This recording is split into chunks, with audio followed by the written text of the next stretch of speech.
Title: Real American Horror Story, Episode 2, The Haunting of Pine Hollow. The Pine Hollow was an eerie, secluded town in the heart of Appalachia. Nestled deep within the forest, it was a place where stories of the supernatural were as common as the whispering winds. Sarah Adams had heard the rumors about Pine Hollow, the ghost stories, the strange occurrences. She didn't believe in the supernatural, but she was a journalist always in search of a good story.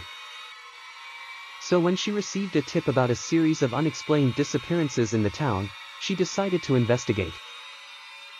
As she drove down the winding, overgrown road leading to Pine Hollow, the dense trees seemed to close in around her. Shadows danced in the fading light of dusk. Arriving at the town's edge, she saw the old, weathered sign, "Welcome to Pine Hollow." The letters were barely visible, almost as if they were trying to fade away. Sarah checked into the local inn, a small, creaky building that had seen better days. The innkeeper, a gaunt man named Mr. Thompson, greeted her with a wary smile. "People don't stay here long," he said quietly. "Most leave before nightfall." His words were unsettling, but Sarah shrugged them off. She was determined to uncover the truth. As night fell, Sarah walked around town with her camera, documenting the dilapidated houses and overgrown lawns. She reached the old church at the town center, its steeple reaching up into the darkening sky. A chill ran down her spine as she entered the churchyard. The air was thick with an unnatural silence, broken only by the occasional rustle of leaves. Suddenly, she saw a figure standing near the old cemetery behind the church. It was a woman in a tattered white dress, her face obscured by shadow. Sarah felt a cold shiver as she approached. "Hello?" she called out, her voice trembling slightly. The figure didn't move. Sarah took a step closer, and the figure slowly turned around. The woman's face was pale and ghostly, her eyes hollow and dark. Without warning, the figure vanished into thin air. Sarah stumbled back, her heart pounding in her chest. She knew she had to find out more about this apparition. The next day, Sarah visited the town's library, a small, dusty building filled with ancient books and records. The librarian, Mrs. Hawkins, was an elderly woman with sharp eyes. "People come here looking for answers," Mrs. Hawkins said. "But they rarely find what they're seeking." Sarah asked about the recent disappearances and the ghostly figure she had seen. Mrs. Hawkins' expression grew somber. "The Hollow has its secrets," she said. "A century ago, there was a tragedy, a fire that claimed many lives.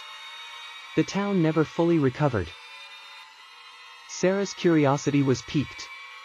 She decided to visit the site of the old fire, which was now an overgrown lot at the edge of town.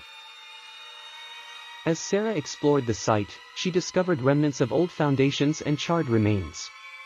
The air felt heavy with sorrow, and she could almost hear the distant echoes of screams and cries.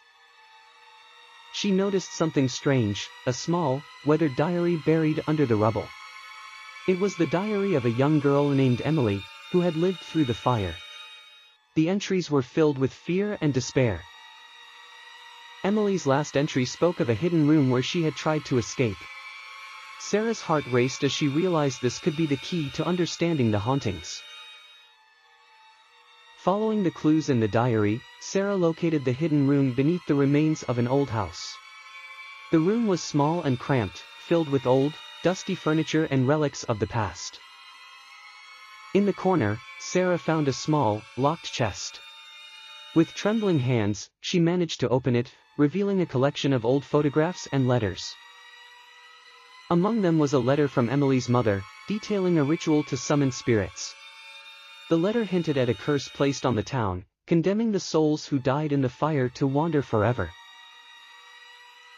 As night fell, Sarah returned to the churchyard, determined to confront the spirit she had seen.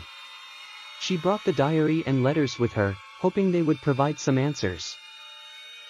The ghostly figure appeared once again, her eyes filled with sorrow. Sarah held out the diary and letters, pleading with the spirit. I know your story, Sarah said softly. You don't have to suffer anymore. The figure reached out, her form flickering and fading. A cold wind swept through the churchyard, and the ground trembled slightly. As the night wore on, the haunting presence seemed to lift. The air grew lighter, and the oppressive silence was replaced by the sounds of the forest. Sarah felt a sense of relief. She knew she had uncovered the truth and helped put the restless spirits to peace. The next morning, Sarah left Pine Hollow, the town's eerie atmosphere now replaced with a sense of quiet resignation. She knew that she had made a difference.